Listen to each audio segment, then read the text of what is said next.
My name is Alexis, and I'm 29 years old. I juggle my career between working from home and commuting to the office. My husband, Bruce, is also 29, and while we share a loving marriage, there's one thing that complicates our relationship: his mother, Doris. Doris has always treated me coldly, and over the years, I've learned to navigate her harshness. Still, despite these challenges, Bruce and I recently celebrated our second wedding anniversary, and I take pride in how we've managed to grow together. Professionally, my work has become a source of solace, a place where I feel valued and empowered. It's also led to multiple promotions, a rare achievement for women in my field. Currently, I'm in Europe for a business trip, attending several high-stakes meetings. One afternoon, during an important session, my phone, which had been set to silent, began vibrating insistently. It was unusual, and with 5 missed calls from Doris, I suspected something urgent. I stepped outside to call her back, but just as I dialed, the phone rang again. "Where are you?" Doris's voice came through, sharp and annoyed. I hesitated before responding, her tone already grating on me. "Hi, Doris, everything okay?" I asked, trying to be polite. "Where are you?" she repeated, her impatience cutting through. I sighed, disliking the confrontation but knowing I had to keep my cool. "I'm in a meeting, Doris, on a business trip. Can we talk later?" Bruce told me. "But what are you doing? Leaving your husband at home? You need to come back, now," she snapped. Her demand was typical, unreasonable and sudden, but I remained calm. "I can't, Doris. I'm in the middle of something very important right now." "You're always so controlling," she said with a bitter laugh. "You're just Bruce's wife, you know. Don't act like you're the one making the decisions. Come home now." Her words stung, but I was determined not to let her derail my focus. "Do you realize today's importance?" I asked, trying to make her understand. She smirked, her tone dripping with entitlement. "It's my 62nd birthday, of course." Her announcement threw me off. I had thought her birthday was later in the month. What was even more shocking was that I had spent weeks coordinating a dinner for her at a fancy restaurant when I returned. The fact that she was demanding my presence now, while I was away on business, left me feeling frustrated. "I'm sorry, Doris, but I'm away on a work trip and can't make it back for your birthday," I said, my patience running thin. "That's just like you, always buried in work," she retorted, her voice sharp. "I spoke to Bruce. He took the day off for me. The family will be here. But you, what do you think that makes me feel? And how do you think it makes Bruce feel?" Her words were designed to provoke, and I knew any further engagement would only make matters worse. I had no choice but to end the conversation. "I'm sorry, Doris, but I won't be able to make it to your birthday celebration," I said firmly. Her response was swift and cutting. "Fine, don't bother coming back. You're not part of the family anymore. It's like a divorce. Bruce deserves better than you." Her words hit like a slap, leaving me stunned and angry, but I refused to escalate things further over the phone. I had to focus on the task at hand, and this drama would have to wait. "All right, we'll talk when I get back, but for now, I really have to go," I said, my voice strained. Doris fired back immediately. "What's with the attitude? I told you not to come back. I'll handle things with Bruce myself," she snapped, and then hung up. I stood there for a moment, feeling exhausted from the exchange with my mother-in-law. Taking a deep breath, I returned to my meeting, trying to shake off the tension. 3 more days of non-stop meetings passed, and when I finally made my way home, I was consumed by anger and frustration over the confrontation with Doris. The drive felt like a blur, my mind too preoccupied with everything that had transpired. As I opened the front door, I was greeted by Bruce's tired voice. "Welcome back." I slipped off my heels and made my way into the living room, leaving my luggage by the entrance. It was then that I noticed a sea of cardboard boxes, and there, in the middle of it all, was Bruce, sweating as he taped up the boxes. "What's all this?" I asked, my curiosity piqued. Bruce's voice was heavy as he explained. "These are your things. After Doris's birthday party, when she called you that day, she went on about how you'd neglected her and been rude on the phone. She told everyone that you should be sent back to your parents' house and that she wanted you divorced because you weren't good enough for me." I could hardly believe what I was hearing, but I pressed him for more details. "And then? Did she really tell you to divorce me, and you just agreed to it?" Bruce paused, looking tired and defeated. "I didn't exactly agree," he said slowly, "but she insisted. She told me to pack up your things, and I felt cornered. What else was I supposed to do?" He stopped, looking at me with a mixture of confusion and frustration. "Why didn't you argue with her? Does this mean you're okay with the divorce?" His voice trembled slightly, as if he were bracing for my reaction. I stared at him, feeling the weight of his words. "And your father? Did he just let this happen?" I asked, my voice rising with disbelief. "He's letting your mother control everything, and so are you." Bruce's face was weary. "My dad said, if Doris is upset, it'll be hard on you. Just do what she says. So, yeah, I went along with it. I didn't want to make things worse." He looked away, guilt in his eyes. "I'm sorry, I didn't want this to happen." I was stunned. The way Bruce seemed to blindly follow his mother's demands made me feel more isolated than ever. "What's wrong with your family?" I said, my voice shaking with frustration. "Your father lets your mother dictate everything, and now you're just doing the same thing. Where does that leave me?" Bruce's gaze softened, but it did little to ease my anger. "It's not like that. What my mom says is final. Once she calms down, everything will settle. This divorce isn't real. I'll come for you when things are better." He spoke like a child pleading for reassurance, but I felt no sympathy. Instead, I was consumed with a deep sense of loss and confusion. I shook my head, a sinking feeling in my chest. How could a grown man be so terrified of his mother? I thought, my disappointment turning into quiet disbelief. I wondered what I had seen in him all those years ago.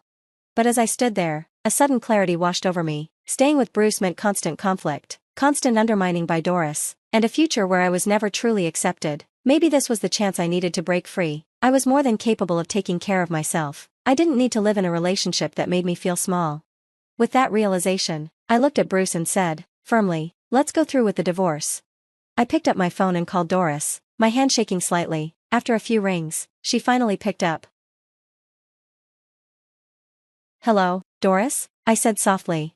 "Well, finally," she replied, her voice oozing with satisfaction. "You've come to your senses. I'm so relieved. You'll be gone, and Bruce will find someone better, someone who's obedient, pretty, and knows how to treat her in-laws." Her words were laced with venom, as if she had won some kind of victory. "Don't worry about Bruce. I'll take care of him until he finds a new wife."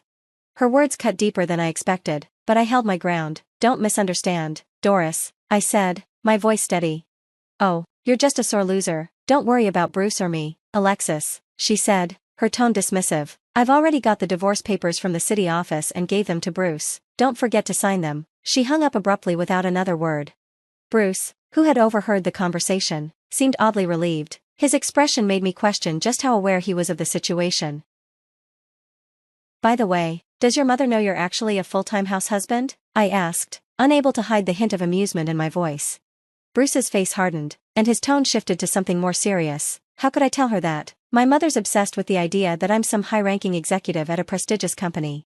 I nodded, suddenly understanding. Bruce had always maintained a facade, pretending to live a life he didn't actually lead. At home, he lounged around in faded sweatshirts, but the moment he had to meet Doris, he would don a suit, playing the role of the successful businessman. And Doris? She couldn't get enough of boasting about her son's supposed achievements. At her birthday party, she'd proudly claimed that Bruce was such a devoted son, even taking time off work just to be there for her. She also bragged about his job, implying he could easily find a more obedient and attractive wife than me. It was all a lie, a convenient image she clung to, even if it was far from reality. I'd come to realize that this fake narrative was one of the many things that had complicated our relationship. The truth was bound to come out once our divorce was finalized. Doris, who held Bruce on such a high pedestal, would likely never expect the truth, that he hadn't worked at the prestigious company she thought he did for over a year.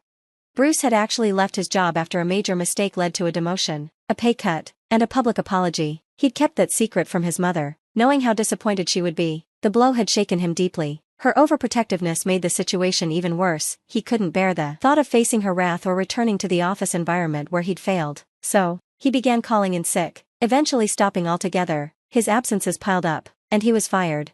Since then, Bruce hadn't looked for another job. Instead, he'd been living off my income, all while keeping the truth from Doris, who would be furious if she found out. I felt a strange mix of regret and relief at the thought of Doris's inevitable reaction once she learned the truth, but at the same time, that was no longer my problem. When Bruce handed me the divorce papers, he told me they were just a formality, something to appease his mother. "Okay," I said, processing the reality of what was happening. I signed the papers and found a new apartment. I moved out as quickly as I could. A month later, I was caught off guard when Doris called. I had thought I'd severed all ties with her, but my curiosity got the better of me, and I answered.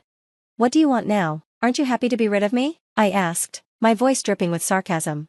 "You're still the same," Doris replied, her tone unchanged. She then went on to describe how she'd visited Bruce's apartment several times since I left. Each time, she'd found him lounging in his room, doing nothing, no job, no plans, no illness, just idle time. I suppressed a laugh, responding nonchalantly, "Well, Bruce isn't doing anything because he has no intention of working again." Doris, shockingly, didn't seem to catch on. "Alexis, can you do something about it?" she asked, as if I still had some sort of responsibility toward her son. "Why should I? You didn't want me in your family. You made it clear you had no interest in me," I shot back, the irony of the situation not lost on me. I'd been mistreated for so long, and now she was trying to use me to fix her own mess. The whole thing was absurd. Doris, undeterred, then asked, I was wondering if you said something to Bruce before you left? I couldn't believe she was trying to pin the blame on me. Really, Doris? I replied, incredulously. You think I married Bruce just for his wealth? Why would I be upset about the divorce if that were the case? She eyed me suspiciously, as if she thought I'd only married Bruce for the lifestyle he supposedly offered. Are you kidding me? I shot back, my voice growing colder. I was the one supporting Bruce financially throughout our marriage. I was the one paying the bills. Thanks to him, I couldn't even live extravagantly. A thought crossed my mind, maybe I should have asked for alimony. Doris, stunned by my response, sputtered, How dare you make something like that up, Alexis? You just forgot to ask for alimony, didn't you? Bruce makes more than you. He's got a better job and a higher position. You're being unreasonable. If you want money, Bruce can pay whatever you want. He's a high-level employee at a major company, after all. Her argument was laughable, but I knew Doris was probably still unaware of the truth about Bruce's job situation. I don't want to gossip, but I feel it's time you knew the truth, I said, deciding to take the opportunity to set the record straight. Your proud son is a full-time house husband. He quit his job a long time ago. Liar. Doris's shriek was so loud, I had to pull the phone away from my ear. Check with his company, I suggested, my voice cool. You'll see for yourself who's telling the truth. For a long moment, Doris was silent. Then, her voice softened, almost nervously. Well, what if that's true? What are we going to do? I can't support him on my pension, and no one will want to marry him if he's unemployed. How are we going to manage? I couldn't help but grin at the sudden shift in her tone. It was almost poetic to see her so flustered after all the times she'd belittled me. What should we do? I echoed, a hint of amusement creeping into my voice. After a brief silence, Doris mumbled something to someone beside her. Then, in an entirely different tone, she suddenly pleaded, Alexis, please, come back home. Her dramatic shift caught me off guard, but I remained firm. No, we're already divorced. I wouldn't come back to your family if the world itself turned upside down. The finality in my words marked the end of a chapter one was more than ready to close. As I spoke, a commotion erupted in the background. Bruce's voice rang out. I told you I'd come for you when things settled down. Doris quickly responded, Well, you could remarry my son, if you wanted. I was taken aback. What are you talking about? I asked, bewildered but resolute. No way, not for the world. Don't even joke about it. Thanks, but seriously, no. I made it clear to Doris that there was no chance I would ever rekindle anything with her son, or entangle myself in the toxic dynamics of their family. I was done with Bruce and his overpowering devotion to his mother. I did what you asked, so please stop changing your mind, Doris retorted, though the tension on the line was palpable. She added, It's not like you should take my words so seriously. You've been quite dismissive, haven't you? Well, I didn't think you'd actually go through with divorcing my son, Doris continued, her tone a mix of disbelief and surprise at my firm rejection. In response, I calmly explained, I was just tolerating the situation. Besides, Bruce packed up my things and essentially kicked me out without my consent. I vented my frustration, reminding her of all the manipulation she'd orchestrated. That was just a prank, Doris replied nonchalantly, as if it was no big deal. A prank? I said, exasperated. This is way worse than that. There was nothing left to say. I glanced at my watch, nearly 2 p.m. I'd already wasted my lunch break on this ridiculous conversation. Are you done now, Doris? I asked, eager to wrap up. What? She responded in a syrupy sweet tone, as if that would somehow change my mind. I knew better. I have another meeting in a few minutes and need to review some documents, I added firmly. As I started to hang up, Doris's voice rose. Wait, Alexis. Hey, Alexis. Say something. I could hear her shouting, but I had already disconnected the call, leaving the chaos behind. I was done with the turmoil and the endless manipulation. During our conversation, Doris had taken the opportunity to berate Bruce for mishandling the situation. She chastised him for the mess he'd created and blamed him for the fallout. It was clear she had no intention of taking responsibility for her own role in the mess. Exhausted by her behavior, I finally ended the call and blocked her number for good. Bruce didn't give up, though. He kept trying to reach me, seeing an opportunity for my own future. I consulted a lawyer about seeking alimony. Faced with the legal threat, Bruce's family, clearly anxious about the consequences, agreed to a lump sum settlement, but that didn't stop them from pressuring Bruce daily to find a job. It only deepened his frustration. Bruce eventually moved back into his parents' house because he could no longer afford his apartment rent. He blamed his parents for his predicament, and their finances, already strained, were now stretched even thinner by his return. Doris and Russell continued to blame each other for the mess they were in, never once reflecting on their own roles in the situation. They even started talking about applying for welfare, which seemed fitting. Perhaps, just perhaps, they would finally realize that their selfish behavior couldn't continue forever.